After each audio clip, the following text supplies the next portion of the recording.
I'm from Bangladesh. Thank you. Thanks. I was just there 2 weeks ago. Yeah. Wait, did I say Bangladesh? I meant H&M. I was in H&M 2 weeks ago. Yeah, everything there is made in Bangladesh. I go there, I'm like, this is our work. It's beautiful. It's beautiful. My mom still lives in Bangladesh, you know. The first time she called me, my caller ID showed scam likely. Yeah, it's true. I answered the call, I'm like, Mom, what's up? She's like, I'm trying to buy a house. Can you send some money back home? I'm like, oh my God, this is a scam. This is not good. It's not good. My dad, he just told me the song it was conceived to. I didn't ask. He just shared the information. I'm like really worried because I don't have Spotify Premium, you know? I feel like accidentally I'm gonna conceive my kid to like an ad commercial someday. And what if he asks? What if he's like, Dad, what song was I conceived to, you know? I have to be like, liberty, liberty, liberty. And that's not nice. I got heckled once in a small town, you know. This guy was like, go back to India. And I was like, I'm from Bangladesh. And he's like, yeah, wasn't that part of India before 1948? I'm like, oh my God. A racist was well versed in the history of colonialism? That's crazy. I made everyone clap it up for that guy. Well, this is the America I want to live in. You know? It's literate bigotry. I love that.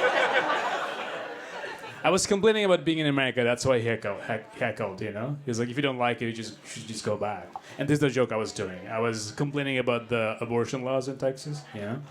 I don't know if you know that in Texas, if you drive someone to get an abortion, they can penalize you.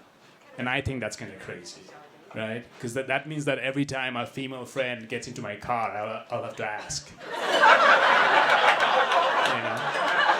I'm like, Jenny, you promise we're going to Whole Foods? Because last time I drove you, the state sued me for $10,000. I'm just trying to be a nice friend. Next time, walk. You know, I don't. That's the joke I did, and he got mad. In Texas, they give you 6 weeks to decide if you want to keep your baby. That's not a lot of time, right? By the time you realize, it's like less than 30 days to decide, right? That's not a lot of time. I bought a shirt from Gap. They gave me 60 days to decide if I want to keep it. Gap is more lenient than the state of Texas. That's crazy. I drove here to this show. I don't know why. It took me like an hour to find parking. Parking in New York is so bad. Yeah. Yeah, you drive? It's the worst. I parked in Bushwick. You did? Yeah. That's a long walk. Yeah. I know he was joking, but I didn't want to give it to him. You know what I mean? Like, you know how I know parking is bad? The other day I was walking around the city. I didn't have my car with me, but I saw a good parking spot in my neighborhood, and I got excited. I was like, look at that broad space. If you're still there tomorrow night, I'll come back and fit my car right in there. A cat called parking spots. That's not good. I failed my first road test when I moved here. That was embarrassing. You know? My friend who was with me, I borrowed his car. He's like, Shafi, you nailed the written exam. How come you failed the road exam? I'm like, yeah, book smart doesn't translate. Right? Like, if I fail to perform in bed, I can never be like, this is surprising because I memorized the Kama Sutra. I don't know why this would happen. I saw my first porn just before I moved to the US. Yeah, it was by accident, I promise. I was Googling fun things to do at JFK. Yeah, and the first movie that popped up, it was called TSA Officer Welcomes You to America. I should have been skeptical because they spelled welcome wrong, you know?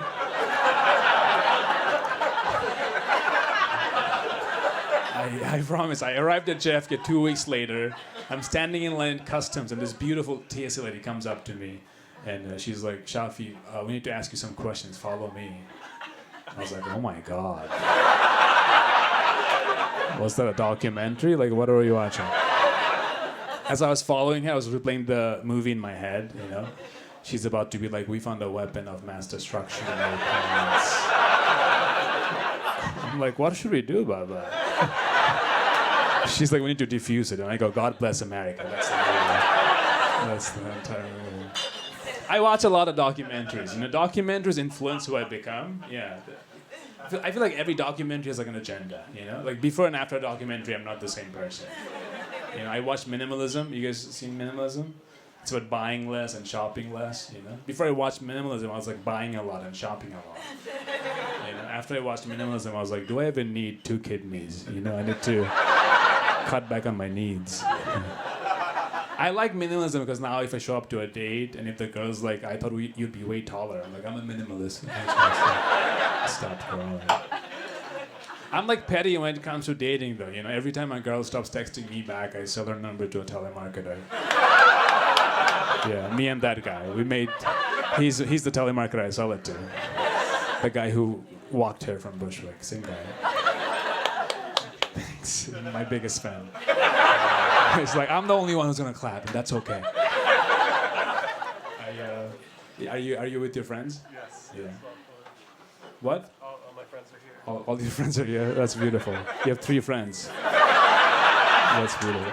Friendship, it's hard. I get it. It's hard. I struggle with making male adult friends. I moved all my life, you know, so I don't really have a lot of good adult male friends, you know. So I'm on this app called Bumble BFF. Yeah, you guys know about this? I'm swiping on guys to make friendship. I've been swiping so much now, I know my type. That's a weird thing to find out about yourself. You know? I like men with boats. I get the hype. I want to be on a boat. It's fun. It's fun. I get it. I love living in the U.S. because, like, I don't know if you know, South Asians, we couldn't like mass migrate to this country till 1967. Did you know that? That's sad.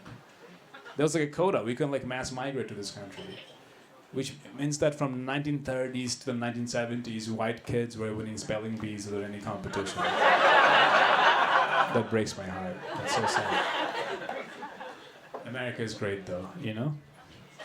All right, no Republicans. All right. Yikes. I just got my green card last month, so I can. Oh, sure. Thanks. Thank you. Yeah. It changed me completely. I jaywalk now. Yeah, if you see a brown guy jaywalk, he has papers for sure. Like I said, it changed me. Like I have conservative thoughts now. You know? I'm like, close down the borders. I don't think we need any more people coming into this great country of ours, you know? There's too many. I don't like it. I went to school in Mass. Now I live in New York. When I was moving from Massachusetts to New York City at the time, I was like seeing someone like a month in. And when I was about to move, she's like, Shafi, how are you leaving to New York? I thought we had something. A month in. She's like, how are you leaving to New York? I thought we had something. I'm like, I left my family in Bangladesh. You mean nothing to me. Like, what are we? I have to go. I've been so lovely. Thank you so much for listening. One more time for Mike, everybody.